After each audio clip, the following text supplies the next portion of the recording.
I gotta be willing to bet on me more than I'm willing to give my, my contributions to an employer. And it was really important to me that what I say to my children actually is true. Like, I never want to be the parent that's like, do as I say, not as I do, And I just felt like if I ever want to be able to confidently tell my kids, go after your dreams, I have to be the person to do that, because otherwise integrity is huge to me. Hey Queens, yeah, you know who you are. God, come on, go ahead and put that crown on your head. Now tilt a little to the left, now a little to the right. Perfect. Now let's get to work, because we know you got big goals and you got big dreams and not afraid to let them know. Why? Because you step into your purpose, you speak out on your faith, and you shift up in your journey, because you a boss. Welcome to the podcast Drop the Expiring Act with your host Veli of QueenBayGoals.com, reminding you that you are a queen before anything else. It's your life and your goals. Make it royal. All right, y'all. Go ahead and work that crown.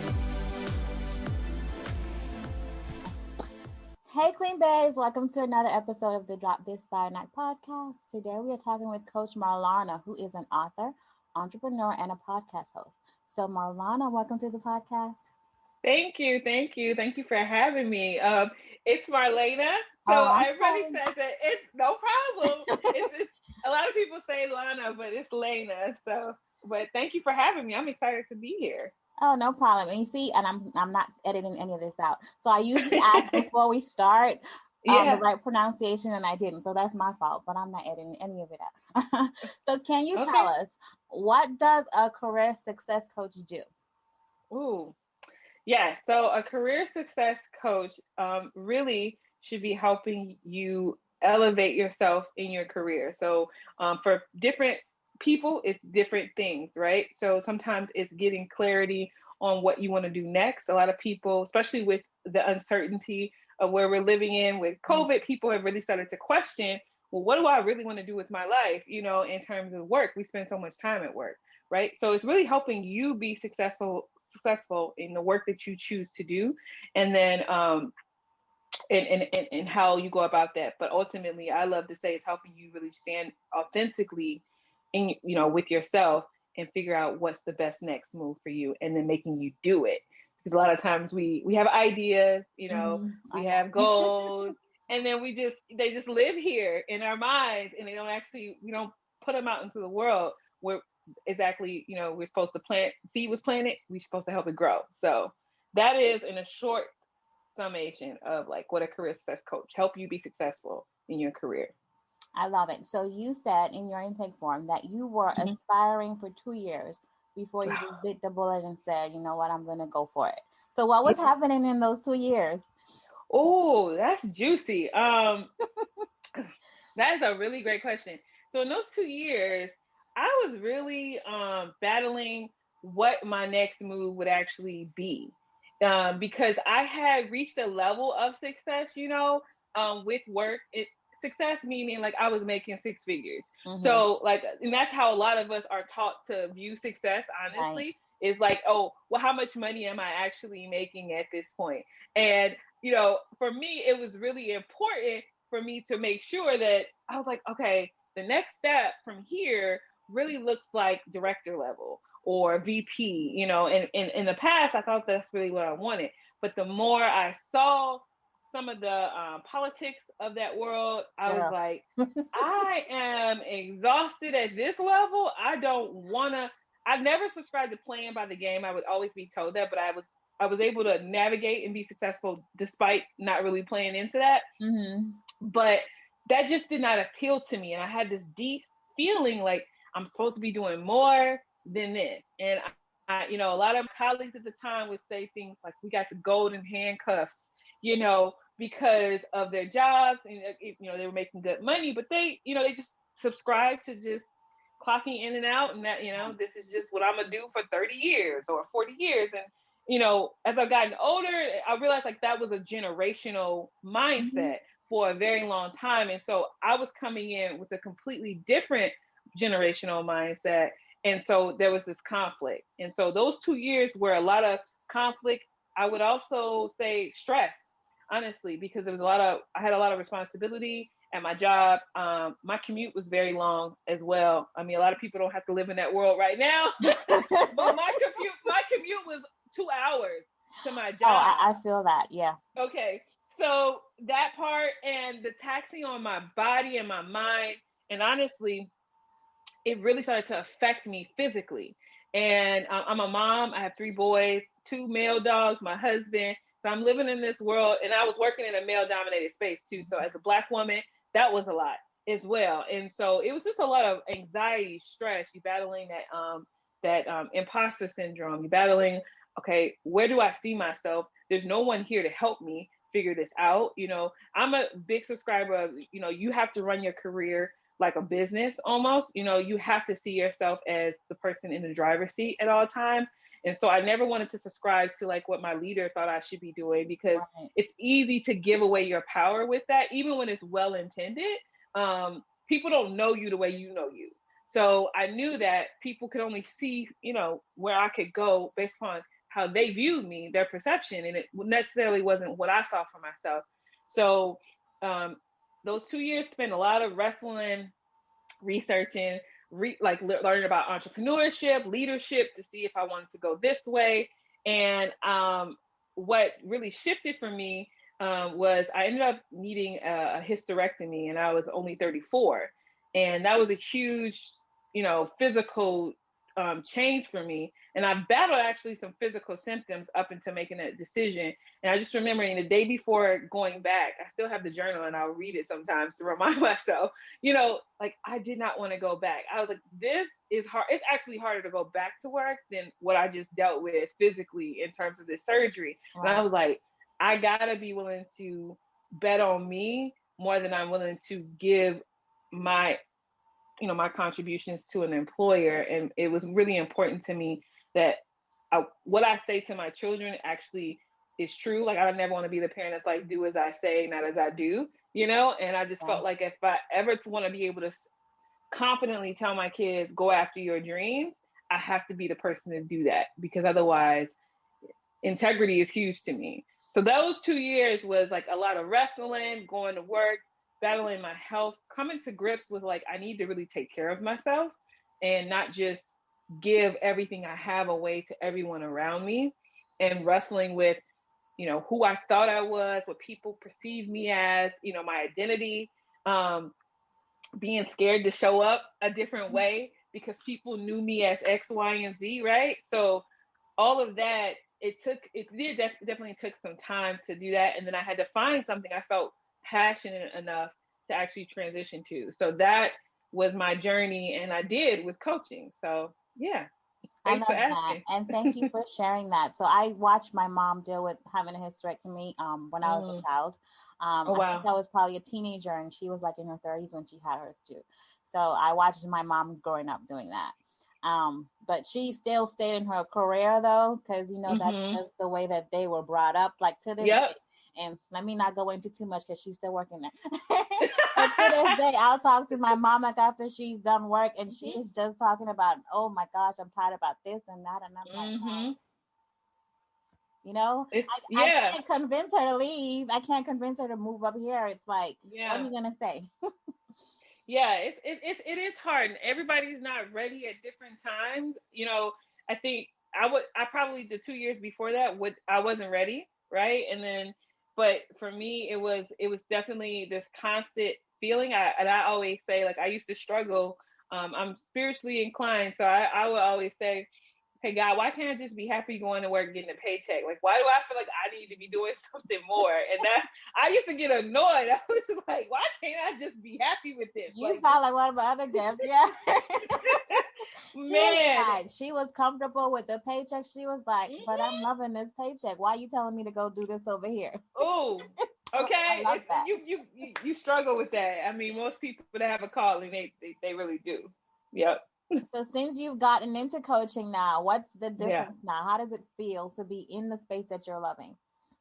Yeah. So what I would say is the biggest difference is just the impact, right? I think I always I knew that I have ability to connect with people, and I'm really investing in my clients and wanting to really be effectively changing something that matters. I think Mm-hmm. that that was the big difference from the work that I was doing. It wasn't that it wasn't matter. It didn't matter, but I mean, we weren't saving lives, right? I was working for a corporation that's making money, Girl, were we so at it the just same job? Because that's what we used to say every day. I was in IT too. And that's what we used to okay. say, like, we are not saving lives here, people. No, no, and people be losing their minds. I mean, okay, just being all out of pocket, you just be like, what is going on? This is not life and death. This is not even Exactly. food and water. Like y'all need to calm down. And so I think for me, this is people's lives though. This is really, I mean, seeing some of the wins some of my clients have had with, I mean, the success in terms of being able to move and transition into their new jobs, right? That they wanted to believe they could do, but they were scared to really believe that they could do. And so I've had people go into like C-suite jobs, and they're like, they were, when we first talking, they weren't feeling as confident that they could do it, but they really wanted to. And Mhm. so seeing the transformation of people that are like owning it, landing these opportunities and getting their paper. I'm a big proponent of Black women making as much money. I mean, Right. all women, but I have a special place in my heart for my sisters because we get discounted so much in everything that we do. We contribute so much and we Exactly. get so little in return. And so for me, it's being able to see them get just, a little bit more of that pie that we should have had a long time ago. And that is And we're still probably the fighting for. biggest, still fighting every day, but being a part of that and seeing them more than the physical return on that is the emotional return of them just valuing themselves. Like women just being like, I'm worthy of this and I'm worthy of even more beyond this. And, from where we started and them feeling like, kind of timid or shy or just reserved in their desires of what they really wanted to accomplish, and then being able to boldly proclaim it and then attain it. So I that is probably the biggest difference. So what would you say to someone who's still in a career today and they Mm, know that they have a calling for something else, but they're still stuck yeah. in that fear mode and they're stuck in that because you said you had a fear of walking away from that six figures. So what do Ooh. you say to that person that's still holding on to that? Whew, I can't leave a paycheck. Like what would you say to that person? Yeah. So I would say when you have that fear of leaving that six figures or any figures, right? Mm-hmm. Honestly, at this point, I would say that just because you one like acknowledge that fear, because I think a lot of Right. times we avoid the reality of our emotions and instead we try to go around something. It's like having something standing in the middle of the floor and you keep moving around it. But if you actually see it, you can see how big it is, how small it is, how much, and so you don't have to exhaust yourself by trying to ignore it. Mm-hmm. And so and also that leads you going to maybe the wrong direction when you don't have to do that. So the first step is to acknowledge the fear. It's like tell the truth. I always say this to my clients, like come here and tell the truth because there's no point in lying to yourself or me. It's not going to help you move Right. forward. And so once you can do that, you can say, okay, well, what is actually true? That's a fear.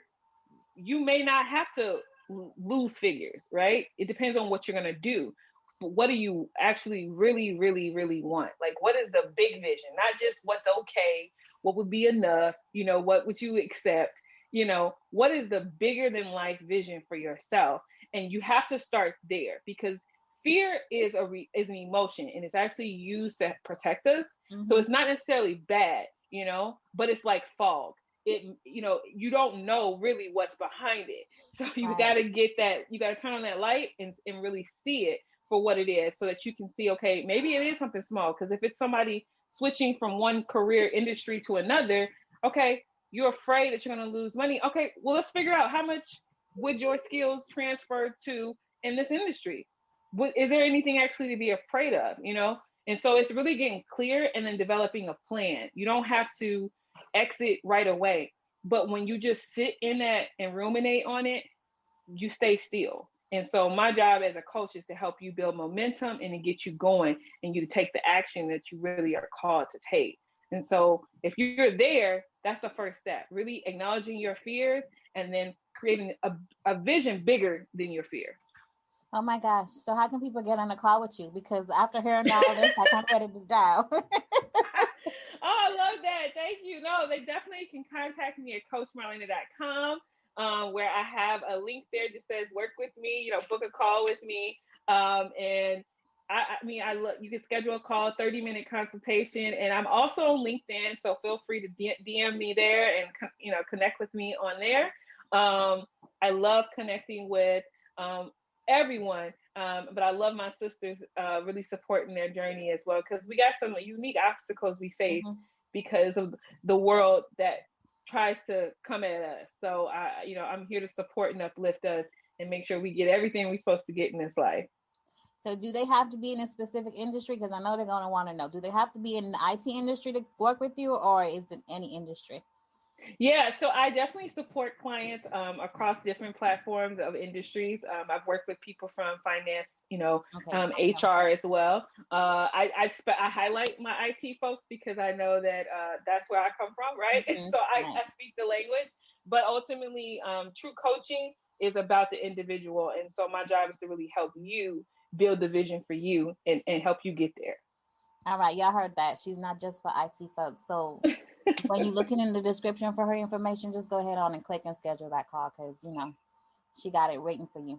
All right. So we always like to end our podcast with a quote. And this season, the guests are giving the quote. And yours was never settled. But I don't want to go with that quote. I Okay. want to go with what you wrote in the column before that, which is Okay. only you can sign your permission slip to do what you're called to do. No one is going to get it enough to calm all of your fears. You must refocus on the possibilities, not the hurdles. I love that what you wrote. I'm like, we're not even going with never settle. We're going with that. So why did you write that? A quick, yeah, because I think what is holds us back. You talked about the person that was stuck is really seeking other people's acceptance of who we are. When the true battle is self Mm-hmm. acceptance, self acknowledgement, self worthiness, and really owning everything you bring to the table and not leaving anything off, and not giving yourself any discounts. It's like, no, add tax to everything that you do. And that's a sense of confidence and value. And once you start to sign your permission slips for work, you're going to sign it for everything, and Right. relationships and friendships and everything that you do. You're going to be able to say, ultimately, you trust yourself to live and be the best version of who you are. So that's why I wrote that. I love it. So you guys, I had to give you that gem. We couldn't get off of this call and not talk about that. So there you have it. So make sure you guys schedule a call and get on the phone with her because she's going to take you to next levels. All right. So that's it. Y'all have to go back and get all the information, catch all the gems from this episode because I'm about to hang up and then go make a call myself. All right, you guys. So make sure you come back and listen to the next episode of the Drop the Aspire Night podcast. You have been listening to another episode of Drop the Aspiring Act. If you're looking for more information of this podcast and other episodes, please visit queenbaygoals.com.